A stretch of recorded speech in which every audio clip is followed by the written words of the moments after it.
A pension is not an account. It's not even an asset. It's a flow, a check that lands every single month. So what if your XRP could do the same, without selling a single coin?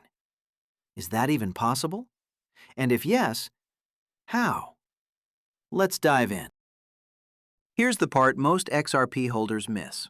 You can sit on 10,000 XRP, 50,000 XRP, even 100,000 XRP, and still be what financial planners call cash poor in retirement.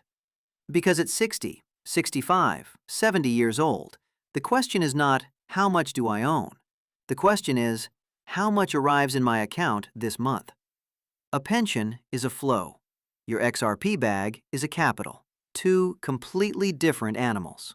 And yet, and this is the interesting part, there are 4 structural mechanisms today that can turn that capital into a flow, without selling, without liquidating, without losing your position. Most holders have never heard of all 4. Let's go through them, one by one. The first one is the most underused. It's called a crypto-backed loan. But I want you to forget the word loan for a second and replace it with draw. Here's the idea. Platforms like Leadin, Arch, Figure, Nexo, they let you pledge your XRP as collateral and borrow dollars or stablecoins against it. Typical numbers in 2026? Loan-to-value between 30 and 50%. Annual interest rates between 8 and 15%. Now, here's the part nobody explains properly. You don't have to take the loan as one big lump sum.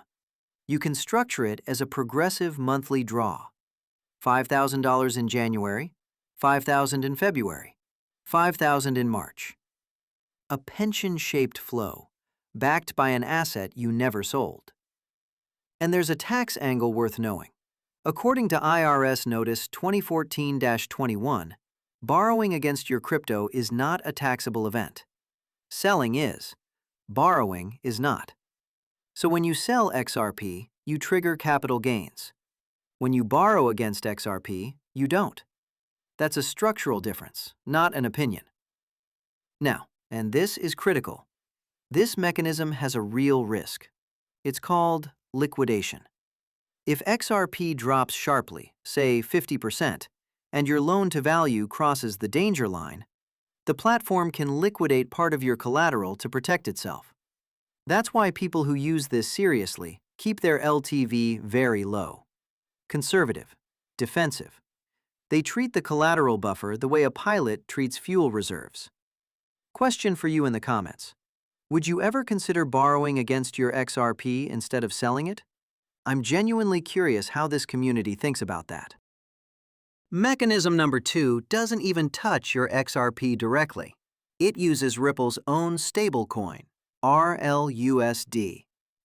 As of 2026, RLUSD has crossed roughly $1.4 billion in market cap. And this is the part that matters for retirement-minded holders.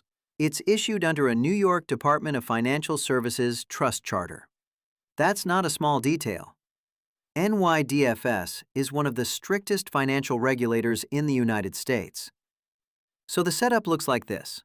You keep your XRP position intact. You allocate a separate portion of your stack, maybe a portion you would have sold anyway, into RLUSD. And you deposit that RLUSD on a regulated yield platform. The yield becomes a monthly flow. It's not a pension in the legal sense. It's not insured by the government. But the structure mimics a fixed income retirement product, without the lockups, without the surrender fees, without selling your core XRP bag. Now, let me be very clear here. This is not a guaranteed income. Yields move. Platforms carry counterparty risk, even regulated ones. One important thing did change recently. The Clarity Act, signed on May 12, 2026, added what people are calling the anti-FTX clause. In plain English, if a regulated crypto custodian goes bankrupt, client assets are treated as client property, not as part of the bankruptcy estate. That doesn't remove risk, but it materially reduces one specific nightmare scenario that haunted everyone after 2022. Small detail, huge difference. Mechanism 3 is the one I think this exact audience is going to feel the most. The XRP IRA with scheduled distributions. Here's what changed. On April 30th, 2026, President Trump signed an executive order opening 401k and IRA accounts to crypto assets. Translation? Holding XRP inside a retirement account is no longer a gray zone. It's a recognized, formalized path. And inside that structure, you can program something called a scheduled distribution. You set a monthly amount. The IRA distributes it every month, like clockwork. The XRP sitting inside the IRA doesn't have to be sold all at once. The custodian handles the mechanics to deliver the cash flow you scheduled. This is the mechanism closest to what a traditional pension actually feels like. Tax-advantaged structure, programmed flow, long-term horizon. But, and this matters, distributions from an IRA still have tax consequences. Traditional IRA distributions are taxed as ordinary income. Roth IRA distributions, under certain conditions, are not. The right choice depends on your personal situation, your tax bracket, and your time horizon. This is exactly the moment where talking to a specialized tax professional makes a real difference. There are links in the description if you want to explore that side properly. Crypto retirement structures and crypto-aware tax preparation. I won't name names here. You'll find what you need below. Quick reminder before we go further. If this kind of structural, no-hype crypto breakdown is useful to you, hit like and subscribe. It genuinely helps the channel reach more long-term holders who think the way you do. Mechanism 4 is the most technical. I'll keep it simple. The XRP Ledger has a native feature called an AMM, Automated Market Maker. You provide liquidity to a pool, for example, an XRP/RLUSD pool, and in exchange, you earn a share of the trading fees generated by people swapping in and out of that pool. That share of fees is your flow. It's not fixed. It moves with volume. Some months are richer than others, and there's a specific risk to understand, called impermanent loss.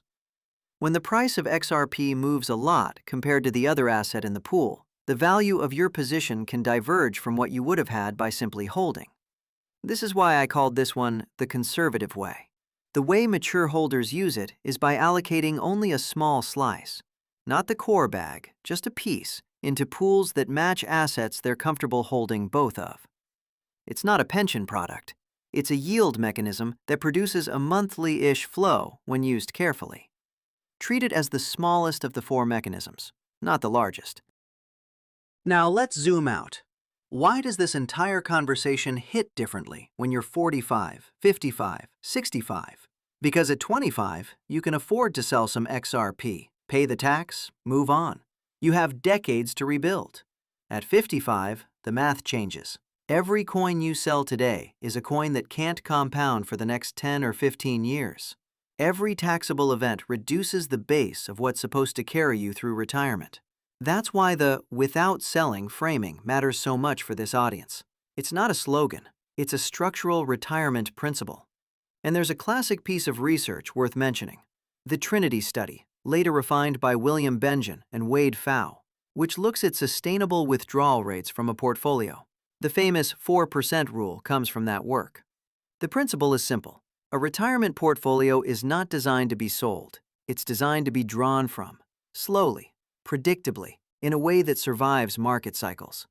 The four mechanisms we just covered are different ways to apply that same principle to a crypto asset like XRP, without forcing you into a one-shot liquidation. And let me share one piece of context. According to a Federal Reserve Bank of Philadelphia study, during the 2022 crypto winter, the share of long-term oriented crypto holders actually went up, from around 29% to over 35%.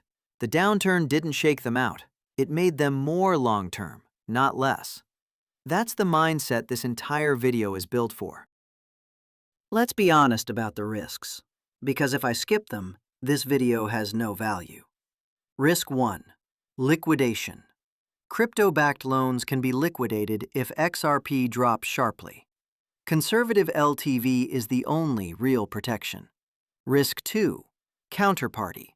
Even regulated platforms can fail. The Clarity Act helps, but it doesn't make them immortal. Risk 3. Variable rates. Yield is not fixed. A 9% yield today can be 4% next year. A pension product has contractual stability. These mechanisms do not. Risk 4. Taxes. Borrowing isn't taxable, but selling, swapping, and IRA distributions are. Mixing the wrong mechanism with the wrong account can create surprises in April. Risk 5. Concentration. Building a pension around a single asset is structurally fragile.